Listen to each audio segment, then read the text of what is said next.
So good morning students. आज की class में हम लोग कुछ नया टॉपिक डिस्कस करेंगे। ठीक है, तो आज का क्लास का हमारा फर्स्ट टॉपिक है कंडक्टर एंड इंसुलेटर। ठीक है, तो इसको आज हम स्टार्ट करते हैं।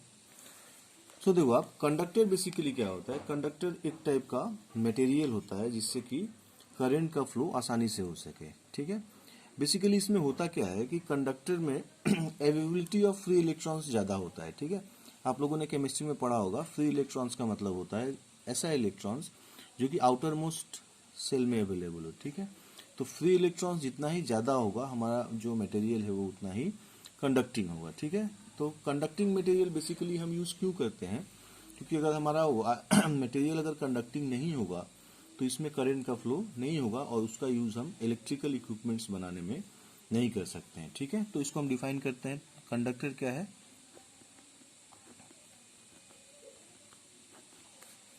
These are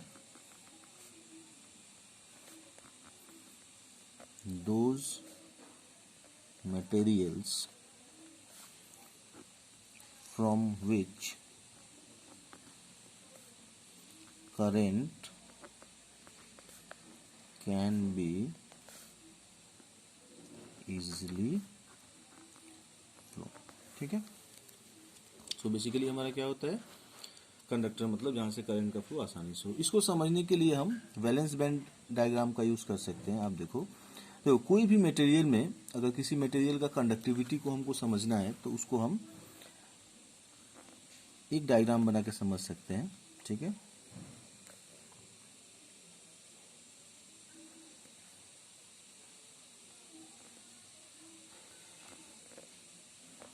वो नीचे वाला को बोलते हैं वैलेंस बैंड, ऊपर वाला को बोलते हैं कंडक्शन बैंड। जैसा कि आपको दिख रहा है कि ये जो हमारा वैलेंस बैंड है और कंडक्शन बैंड है, इसका कुछ पार्ट एक दूसरे के साथ ओवरलैपिंग है। ठीक है, होता क्या है इसमें, बेसिकली ये जो हमारा वैलेंस बैंड है ये हमारा कंप्लीटली फिल्ड विथ इलेक्ट्रॉन्स होता है ना।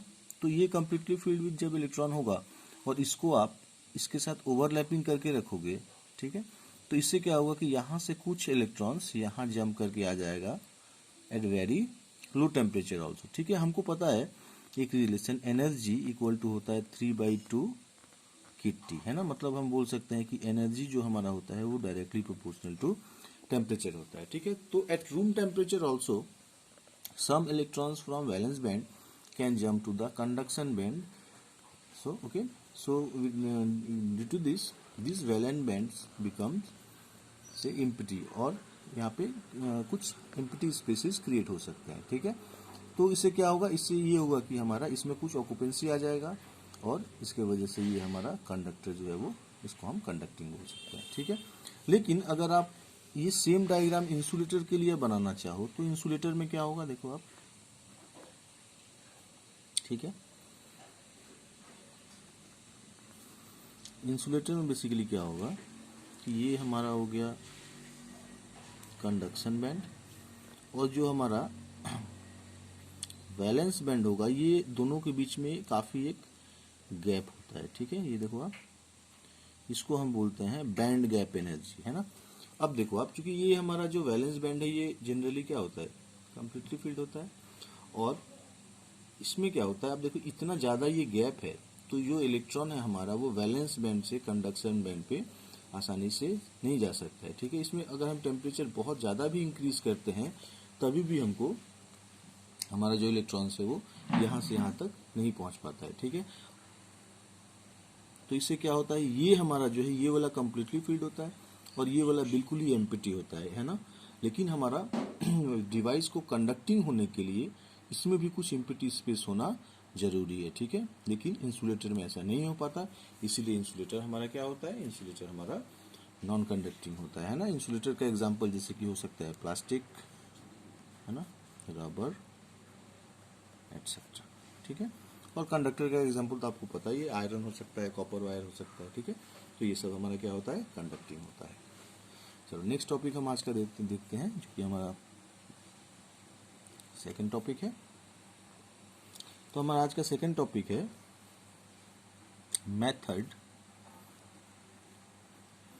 methods of charging of a body। ठीक है, मतलब क्या हुआ, इस टॉपिक में हमको क्या पढ़ना है, जैसे कि मान लीजिए आपके पास कोई एक बॉडी है, ठीक है, या कोई एक मटेरियल है, मैंने ये कंसीडर कर लिया, एक हमारे पास एक गिवन मटेरियल है। अब देखो आप, ये जो हमारा मटेरियल है ये बेसिकली क्या है, न्यूट्रल है ना, ये हमारा क्या है, न्यूट्रल है। देखो आप, कोई भी मटेरियल अगर न्यूट्रल होगा तो इसमें क्या होगा, इसका प्रॉपर्टी ये होगा कि इसमें जितना प्लस चार्ज होगा उतना ही क्या होगा, माइनस होगा, है ना। दोनों जब इक्वल होगा तो दोनों एक दूसरे का इफेक्ट को क्या करेगा, कैंसिल आउट करेगा, तो इसके वजह से इसको हम क्या बोलेंगे, न्यूट्रल बोलेंगे, है ना। तो होता क्या है इसमें, जब हमारा methods of charging of a body है, ये हमारा सिलेबस में बेसिकली हम दो टाइप का मेथड पढ़ेंगे। पहला होता है हमारा कंडक्शन, है ना। कंडक्शन में देखो अब क्या होता है, कंडक्शन में हम जो हमारा न्यूट्रल बॉडी है इसके साथ एक बॉडी हम रखेंगे टच में, जो कि सपोज हम कंसीडर कर लेते हैं ये हमारा निगेटिवली चार्ज्ड है। जो बॉडी हम लोगों ने इसके साथ रखा है ये एक चार्ज्ड बॉडी है ना, और इस पे चार्ज क्या है, हमारा निगेटिव चार्ज है ना। तो देखो अब क्या होगा उसमें, ये बॉडी चूंकि निगेटिवली चार्ज है तो जब ये इसके कांटेक्ट में आएगा तो यहाँ से ये जितना भी आपको ये पॉजिटिव दिख रहा है इसको ये यहाँ से ट्रैक करने की कोशिश करेगा, है ना। होगा ये कि यहाँ का जो नेगेटिव है, सॉरी पॉजिटिव चार्ज है ना, ये निकल जाएगा और ये यहाँ पे आ जाएगा, और ये नेगेटिव तो रहेगा ही इसमें बहुत सारा, और यहाँ पे क्या बचेगा। अब देखो आप कि ये जो हमारा न्यूट्रल बॉडी था इससे प्लस वाला तो निकल गया, और इसमें भी अब मेजोरिटी किसका हो गया, इसमें भी अब निगेटिव चार्ज का मेजोरिटी हो गया। ठीक है, कहने का मतलब क्या है कि, कहने का मतलब ये है कि जब भी हम किसी निगेटिवली चार्ज बॉडी को, है ना, न्यूट्रल बॉडी के साथ रखेंगे तो न्यूट्रल बॉडी में जैसे कि प्लस और माइनस दोनों होता है, तो प्लस वाला क्या होगा, अट्रैक्ट होकर ये माइनस के साथ आ जाएगा, है ना।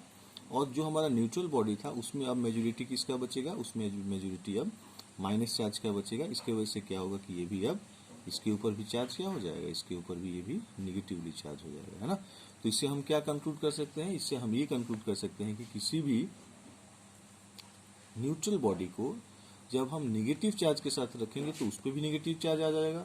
सिमिलरली अगर इसको हम पॉजिटिवली चार्ज बॉडी के साथ अटैच करके रखते तो इस पर भी क्या चार्ज हो जाता, इस पर भी हमारा पॉजिटिव चार्ज हो जाता। ठीक है, तो ये हमारा मेथड हो गया, इसका नाम है कंडक्शन, है ना। अब हमारा नेक्स्ट जो मेथड है इसका नाम है इंडक्शन। ठीक है, आप इसको देखो, तो ये हमारा नेक्स्ट मेथड है इंडक्शन, है ना।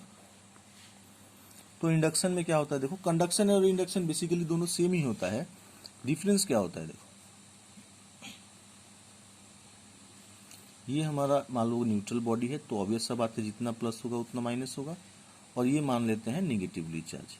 ठीक है, अब देखो आप, चूंकि ये निगेटिवली चार्ज है या इस पर जो भी कोई चार्ज हो, इससे क्या होगा, इसके आसपास एक फील्ड क्रिएट होगा, है ना। तो फील्ड क्रिएट होने की वजह से क्या होगा कि इसका जो इफेक्ट है ना, वो इस बॉडी का, निगेटिवली चार्ज बॉडी का इफेक्ट इसके ऊपर होगा, है ना। ये हमारा न्यूट्रल बॉडी है और ये हमारा क्या है, ये हमारा निगेटिवली चार्ज बॉडी है ना। अब आप देखो कंडक्शन में क्या था, हम लोगों ने इसको अटैच करके टच करके रखा था, है ना। और यहाँ पे क्या है कि हमको सिर्फ इसके ये वाला जो चार्ज बॉडी है इसका एक जो इन्फ्लुएंस हो रहा है, इसका जो एक फील्ड क्रिएट हो रहा है वो यहीं तक हो रहा है ना। तो जब इसका इफेक्ट यहीं तक हो रहा है ना, तो हम जब भी किसी न्यूट्रल बॉडी को इसके रीजन में लेके आएंगे तो ये फिर पुराना वाला जैसे कंडक्शन में था वैसे ही इस यहाँ से प्लस वाले को अपनी ओर खींचने का कोशिश करेगा, है ना। लेकिन जो पहले ये अटैच जब था तो इसका फील्ड काफी स्ट्रांग था यहाँ तक, है ना। ऑब्वियस सा बात, इसको आप जितना पास लाओगे ये उतना जल्दी इसको खींचेगा, है ना। लेकिन यहाँ पे इंडक्शन में क्या हो रहा है कि चूंकि इंडक्शन में हम काफी दूर में इसको हम लोगों ने रखा है, लेकिन हम इतना दूर इसको नहीं रखेंगे ताकि इसका कोई इफेक्ट ही इसके ऊपर नहीं हो, है ना। थोड़ा बहुत इफेक्ट हमारा होना चाहिए, थोड़ा बहुत हमारा इस चार्ज का जो फील्ड है उसके अंदर हम इसको नहीं रखेंगे तो फिर ये काम नहीं करेगा। मतलब यहाँ का जो प्लस हम बोल रहे हैं यहाँ आ जाएगा, वो नहीं आ पाएगा, है ना। मतलब इंडक्शन और कंडक्शन में एक ही डिफरेंस है, कंडक्शन में हम एक बॉडी को एक दूसरे के साथ टच में रखते हैं, लेकिन इंडक्शन में जो हमारा चार्ज बॉडी है वो जो फील्ड क्रिएट कर रहा है उसके अंदर हमको न्यूट्रल बॉडी को रखना होगा, ठीक है। तो सेम ये भी हमारा बॉडी अब क्या हो जाएगा, ये हमारा नेगेटिव था, ये प्लस यहाँ पे सपोज अगर इसके अंदर आ गया तो ये जो हमारा है प्लस यहाँ से बाहर निकल गया है, तो इसमें माइनस बचेगा। मतलब यहाँ देखो, यहाँ पे माइनस का मेजोरिटी बचा हुआ है, प्लस तो निकल गया है, तो ये भी हमारा क्या हो जाएगा, ये भी निगेटिवली चार्ज हो जाएगा। ये इसका फील्ड है, ठीक है, इसके अंदर हमको इसको रखना है। तो ये हो गया हमारा कंडक्शन और इंडक्शन, ठीक है। जैसे इसी प्रिंसिपल पे हमारा इंडक्शन कुकर वगैरह काम करता है। आप लोगों ने देखा होगा कि जैसे कि इंडक्शन कुकर जो होता है उसको हम लोग सनलाइट से उसका मतलब एनर्जी उसमें लेते हैं। तो ऑब्वियस सा बात है कि सनलाइट के वो सन के वो टच में नहीं होता है, लेकिन लाइट वो लेता है, ठीक है, कुछ इस तरह से, है ना। तो ये हो गया हमारा कंडक्शन और इंडक्शन। नेक्स्ट जो हमारा टॉपिक है आज का वो है प्रॉपर्टीज ऑफ चार्ज, ठीक है। आज का हमारा टॉपिक है नेक्स्ट प्रॉपर्टीज ऑफ चार्ज। तो देखो, चार्ज के बारे में हम लोगों ने पहले थोड़ा बहुत पढ़ा था, है ना, हमारे फर्स्ट वीडियो में। अगर आप लोगों ने नहीं देखा हो तो उसको देख लीजिएगा, है ना। तो देखो, जो हमारा चार्ज होता है उसका 3 प्रॉपर्टी होता है, ठीक है। पहला होता है charge is additive in nature, ठीक है। Charge is additive in nature. देखो, एडिटिव इन नेचर का मतलब क्या होता है कि मान लो हमारे पास कोई एक गिवन एरिया है ना, ये, और मान लो इसके ऊपर बहुत सारा चार्ज हो, ठीक है ना। और इस चार्ज को हम कंसीडर करें सपोज Q1 Q2। आप देख रहे हैं इसके अंदर बहुत सारा प्लस चार्जेस मैंने लिया है, आप लोग माइनस भी ले सकते हो। मान लेते हैं इसके अंदर बहुत सारा चार्ज है ना, n नंबर ऑफ चार्जेस है। और अगर आपको कोई बोले कि आप इस प्लेट का या इस सिस्टम का टोटल चार्ज निकालो, तो हम क्या करेंगे, इसको हम सिंपली लीनियरली ऐड कर सकते हैं। QT मतलब Q टोटल, ये होगा Q1 plus Q2 plus dot dot dot Qn। हम लोगों ने कंसीडर किया है इसमें n नंबर ऑफ चार्जेज है, ठीक है। तो हमारा पहला प्रॉपर्टी जो है उसमें क्या बोला गया है, charge is additive in nature. मतलब अगर हमारे पास बहुत सारा चार्ज डिस्ट्रीब्यूटेड हो तो उस सिस्टम का टोटल चार्ज हम सभी को ऐड करके निकालेंगे, ठीक है। तो ये हो गया हमारा फर्स्ट प्रॉपर्टी, ठीक है। सेकंड जो हमारा प्रॉपर्टी है वो हम देखते हैं। सेकंड है हमारा कंजर्वेशन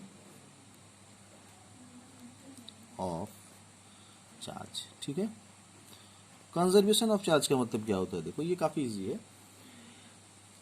जैसे कि हम लोगों ने पहले वाला एग्जांपल देखा था, तो पहले वाले एग्जांपल में हम लोगों ने डिस्कस किया कि भाई हमारे पास एक चार्ज बॉडी है ना, मान लेते हैं इसमें माइनस चार्ज है, और ये हमारे पास एक बॉडी है जिसपे कि इक्वल है दोनों। तो ये हमारा न्यूट्रल बॉडी है, ये हमारा मान लेते हैं कि चार्ज बॉडी है, ठीक है। ये चार्ज बॉडी है सपोज, है ना, और ये न्यूट्रल बॉडी है। हम लोगों ने अपने एग्जाम्पल में, पहले वाले एग्जाम्पल में ऑब्जर्व किया, इस वाले एग्जाम्पल में, कि चार्ज क्या हो रहा है, ट्रांसफर हो रहा है ना। मतलब क्या होता है इसका, कंजर्वेशन ऑफ चार्ज का जो स्टेटमेंट होता है वो ये होता है कि charge can neither be created nor be destroyed but can only be transferred from one body to another body. Exactly यही हो रहा था।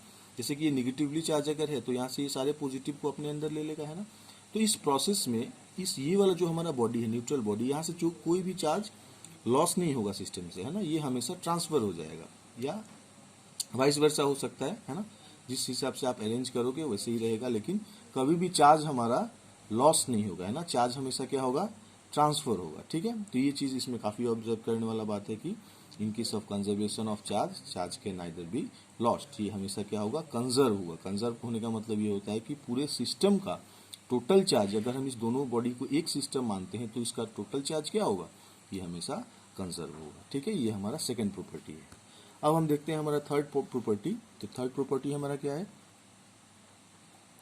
क्वांटाइजेशन ऑफ चार्ज, ठीक है। थर्ड प्रॉपर्टी हमारा है क्वांटाइजेशन ऑफ चार्ज, है ना। तो देखो, क्वांटाइजेशन ऑफ चार्ज का मतलब क्या होता है, बेसिकली इसमें एक फॉर्मूला हम लोग को मिलता है, Q इक्वल टू NE, है ना। ये हमारा क्या है, ये हमारा चार्ज का वैल्यू होता है 1.6 into 10 to the power minus 19 coulomb, है ना। एन हमारा क्या होता है, ये नंबर होता है 1 2 3 ऐसे कुछ, ठीक है। और क्यू हमारा क्या होता है, क्यू हमारा टोटल चार्ज होता है, ठीक है। अब देखो इसमें क्या हो रहा है, according to this statement quantization of charge, ये हमको क्या बोल रहा है, ये हमको बोल रहा है कि charge it self is a very very small quantity. आप देखिए इसका पावर कितना है, 10⁻⁻19 है ना। मतलब ये हुआ कि चार्ज वैसे ही इतना छोटा है और इसका फर्दर डिवीजन पॉसिबल नहीं है, ठीक है। अगर हम चार्ज को मान लीजिए कि ये जो हमारा वैल्यू है n, इसका वैल्यू अगर हम फ्रैक्शन में, अगर कोई बोले कि क्या हम n का वैल्यू फ्रैक्शन में रख सकते हैं, 1/2, 3/5, इस टाइप से कुछ वैल्यू हम रख सकते हैं, तो ये पॉसिबल नहीं है, क्योंकि चार्ज वैसे ही इतना छोटा क्वांटिटी है और इसका फर्दर डिवीजन अगर हम करेंगे तो ये चीज क्या हो जाएगा, मीनिंगलेस हो जाएगा, है ना। समझ में आया। तो ये क्वांटाइजेशन जो वर्ड है, ये वर्ड का मतलब होता है क्वांटा होता है ना, ये क्वांटा वर्ड से बना हुआ है। तो क्वांटा का मतलब होता है small small packets, very very small, ठीक है। सो क्या सीखा हम लोगों ने यहाँ पे क्वांटाइजेशन ऑफ चार्ज में, क्वांटाइजेशन ऑफ चार्ज का जो स्टेटमेंट है वो है क्यू इक्वल टू एनी। और इन शॉर्ट अगर इसको हम समझना चाहें तो हम बोल सकते हैं कि charge itself is a very very small quantity and further division of charge is not possible. So in this formula Q equal to NE we can not put the value of N in fraction, okay. क्योंकि अगर आप इसका value fraction में रख दोगे तो ये ई से मल्टीप्लाई होगा और ये और भी छोटा हो जाएगा, है ना, जो कि हम नहीं कर सकते हैं, ठीक है। सो इसीलिए क्वांटाइजेशन ऑफ चार्ज में हम हमेशा ध्यान रखेंगे कि एन का वैल्यू हमारा हमेशा फ्रैक्शन में नहीं हो, ये हमेशा एक कंप्लीट नंबर होगा, ठीक है। ओके, सो ये वीडियो में, ये जो हमारा वीडियो है इसमें हम यहीं पे रखेंगे। अगर आप लोगों ने मेरा पहला वीडियो नहीं देखा होगा तो आप प्लीज उसको देख लीजिएगा, है ना। उसमें आपको बेसिक जो चार्ज कैसे क्रिएट होता है या कितना टाइप का चार्ज होता है, ये सभी चीजों को हम लोगों ने डिस्कस किया है ना। क्योंकि उसको समझे बिना आपको ये वाला क्लास समझ में नहीं आएगा, है ना। मैंने कल वीडियो आप लोगों को दिया था, आप लोगों ने, बहुत कम लोगों ने उसको देखा है ना। तो काइंडली आप उसको देखिए। और उसमें क्या है कि आपका जो पीडीएफ दिया हुआ है, मैं जो पीडीएफ को आप ध्यान से देखो, क्योंकि पीडीएफ जिस ऑर्डर में मैंने बनाया है यहाँ पे मैं एक्सप्लेनेशन आपको उसी ऑर्डर में दे रहा हूँ, ओके। तो प्लीज आप लोग पीडीएफ देख के आप उसके साथ इसको सिंक्रोनाइज कर लीजिए, ठीक है। Thank you.